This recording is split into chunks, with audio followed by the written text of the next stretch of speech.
देखिए, जंग के 30वें दिन ईरानी राष्ट्रपति मसूद पेज़ेशकियान ने खाड़ी देशों की चेतावनी दी कि वो तेहरान के खिलाफ युद्ध छेड़ने में अमेरिका और इजरायल का साथ ना दें।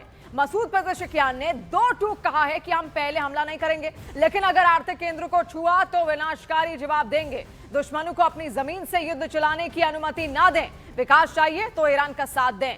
तो देखिए, ईरान की ये सीधी सीधी धमकी उन तमाम देशों को जो लगातार अमेरिका का साथ दे रहे हैं, इजरायल का साथ देते आए हैं, और ऐसे कई सारे अरब देश हैं जिन्होंने अपनी धरती का इस्तेमाल एक तरीके से अमेरिका को यहां पर करने दिया है। अपने एयर बेसेस वहां पर जिस तरीके से अमेरिका ने बनाए और उन्हीं के जरिए ऑपरेट करके ईरान पर यह हमले यहां पर किए गए थे। तो कई सारे सवाल उठ रहे हैं। सबसे पहला सवाल तो यही कि महायुद्ध क्या अब और ज्यादा भीषण होने वाला है। ये सवाल इसलिए क्योंकि ऐसी खबरें हैं कि अमेरिका ईरान में ग्राउंड ऑपरेशन चलाने की तैयारी कर रहा है। अमेरिका ने ईरान में 10,000 अतिरिक्त सैनिकों को उतारने का प्लान जी तैयार किया, जिसके तहत ईरान में ग्राउंड ऑपरेशन चलाया जाएगा। दूसरी तरफ ईरान ने भी अमेरिका को जवाब देने के लिए 10 लाख लड़ाकों की फौज तैयार कर ली है।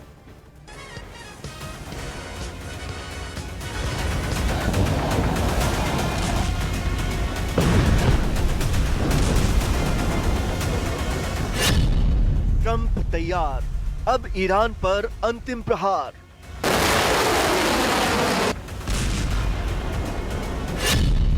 युद्ध का नया चरण, अब जमीन पर रण।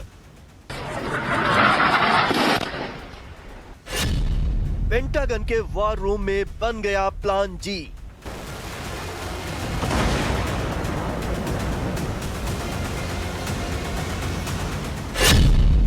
ईरान की धरती पर अमेरिका के 10,000 सैनिक। एक तरफ अमेरिका और ईरान के बीच युद्ध खत्म करने की बातें चल रही हैं। ट्रंप ने अगले 10 दिनों यानी 6 अप्रैल तक के लिए ईरान पर हमले रोकने का ऐलान किया है। तो वहीं दूसरी तरफ दावे किए जा रहे हैं कि ट्रंप अब वो करने वाले हैं जिसके बारे में किसी ने सोचा भी नहीं होगा।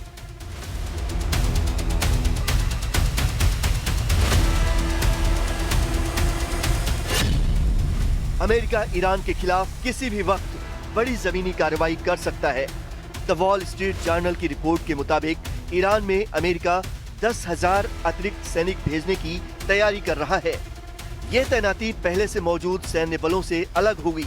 स्टेट ऑफ हार्मुज और ईरान के खार्ग द्वीप के पास इन सैनिकों को तैनात किया जाएगा, क्योंकि ट्रंप किसी भी तरह स्टेट ऑफ हार्मुज को खुलवाना चाहते हैं। ट्रंप के निशाने पर खार्ग द्वीप भी है, क्योंकि इसी द्वीप से ईरान अपना कच्चा तेल दुनिया भर में भेजता है।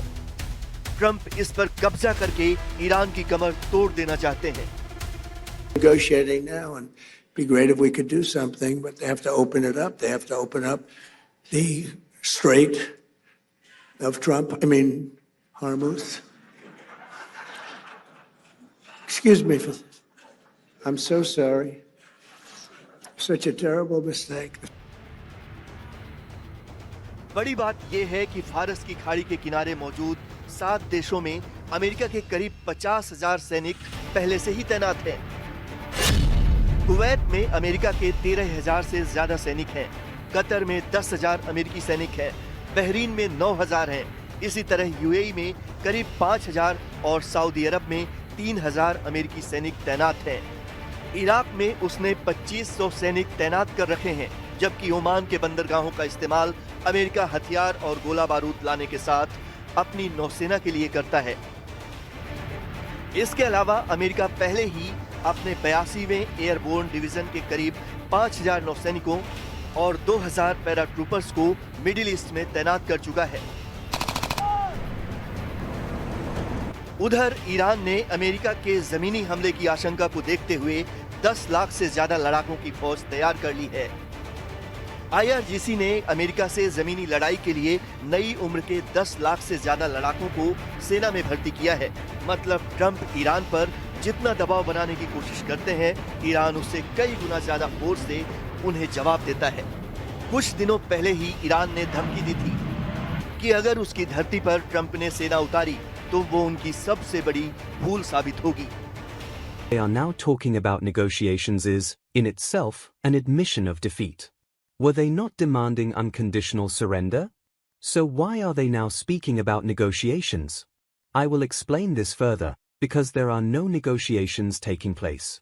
But the very fact that an enemy that was seeking our unconditional surrender is now talking about negotiations, requesting talks and mobilizing its highest officials to negotiate with the Islamic Republic means accepting defeat. इस बीच खबर ये भी है कि दुनिया की सबसे मजबूत सैन्य ताकतों में से एक मानी जाने वाली IDF यानी इजराइल डिफेंस फोर्स में सैनिकों की भारी कमी हो गई है। इजराइल की सेना की तरफ से 15,000 सैनिकों की कमी का अलर्ट जारी किया गया है, जिसके बाद नेतन्याहू ने अनिवार्य सैन्य सेवा बढ़ाने की योजना बनाई है।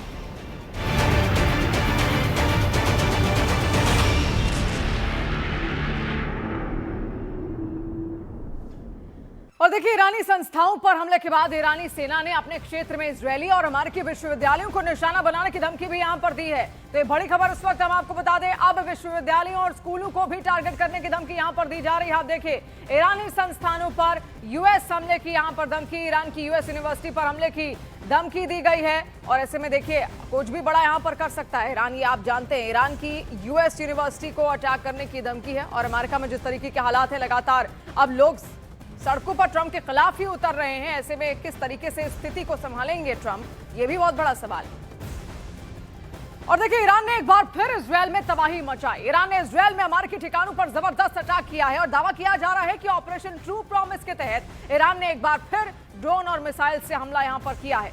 इजरायल पर जबरदस्त अटैक, यहां पर आप देखिए किस तरीके से ड्रोन और मिसाइलों का इस्तेमाल लगातार ईरान करता है। और देखिए, ईरान बहुत अच्छे से जानता है कि इजरायल का आयरन डोम सिस्टम बेहद मजबूत है और इसी वजह से वो जब भी हमले करता है तो एक साथ कई सारे बमों या फिर मिसाइलों का इस्तेमाल करता है, जिसको कहते हैं कि क्लस्टर बॉम्ब या फिर क्लस्टर मिसाइल, जो कि एक साथ एक ही बार में गिरती हैं और उन सबको एक साथ इंटरसेप्ट करना उतना ही ज्यादा मुश्किल है। आप देखिए, कभी भी ईरान ऐसा नहीं करता कि वो एक बार में एक ही मिसाइल दागे, बल्कि एक बार में वो 2-3 मिसाइलें एक साथ दागता है इजरायल पर। और ईरान के बेरोजेर्द में इजरायली हमले में एक इमारत को भारी नुकसान पहुंचने का दावा भी है। इस दौरान इमारत के मलबे के नीचे कई लोग दब गए थे। रेस्क्यू टीम्स वहां पर पहुंची, रेस्क्यू ऑपरेशन हुआ और उस दौरान मलबे से एक छोटे से बच्चे को देखिए जिंदा निकाला गया है। वो बच्चा रोता हुआ वहां पर मिला था, उसकी आवाज सुनकर टीम्स वहां पर पहुंची और तब जाकर बच्चे को निकाला गया, इसका रेस्क्यू किया गया। छोटा सा मासूम बच्चा जो कि एक इमारत के नीचे दबा था, जिसको हमले के दौरान नष्ट कर दिया गया था इजरायल की ओर से। और देखिए, अब बात इस्लामाबाद की, पाकिस्तान की, जहां पर इस्लामाबाद में आज पाकिस्तान, सऊदी, तुर्की और मिस्र के विदेश मंत्रियों के बीच एक मिडिल ईस्ट में जारी तनाव को लेकर चर्चा होगी। बैठक से पहले पाकिस्तान के प्रधानमंत्री शहबाज शरीफ और ईरान के राष्ट्रपति मसूद पेजेशिकियान के बीच करीब 1 घंटे तक लंबी बातचीत हुई। इस दौरान ईरानी राष्ट्रपति पेजेशिकियान ने यह कहा कि बातचीत और मध्यस्थता के लिए भरोसा सबसे जरूरी है। और देखिए, इसीलिए ये बात यहां पर दोहराई जा रही थी कि हो सकता है कि पाकिस्तान मध्यस्थ बनने की कोशिश यहां पर करे। हालांकि लगभग नामुमकिन ही है कि वो मध्यस्थता यहां पर करवा पाएगा, क्योंकि ना अमेरिका उसको सुनता है और ना ईरान उतना भरोसा पाकिस्तान पर करता है। अब देखिए, जंग के बीच यूएस उपराष्ट्रपति जेडी वैंस का एक बड़ा दावा भी निकलकर सामने आया, जहां पर जेडी वैंस ये कहते हैं कि लगभग अमेरिका युद्ध जीत चुका है। ट्रंप की कोशिश ईरान को कमजोर करना है, कुछ और समय तक युद्ध जारी रहेगा, ये यहां पर जेडी वैंस का कहना है। क्योंकि अगर हालात और ज्यादा गंभीर यहां पर बने हुए, युद्ध लंबा खिंचा तो स्ट्रेट ऑफ हॉर्मुज पर सीधा असर पड़ेगा। स्ट्रेट ऑफ हॉर्मुज पर असर पड़ने का मतलब पूरे विश्व पर असर पड़ना। पूरे विश्व का जो तेल निर्यात आयात है वो एक तरीके से बंद ही इस वक्त है। बहुत ज्यादा जिस लेवल पर होता आया है अब तक, उस लेवल पर अब तक पहुंचा नहीं। और जिस तरीके से ईरान ने कब्जा किया हुआ है स्ट्रेट ऑफ हॉर्मुज पर, उसको छुड़ाना भी बेहद जरूरी है। ईरान को समझाकर ही ये सब कुछ यहां पर संभव है, ना कि उस पर लगातार हमले करते हुए। और देखिए, लगातार जो एक्सपर्ट्स थे वो ये बात कह रहे थे कि अब एक तरीके से ट्रंप अपनी जीत घोषित कर देंगे, क्योंकि वो जानते हैं कि उनको अब इस युद्ध से पैर पीछे खींचने हैं।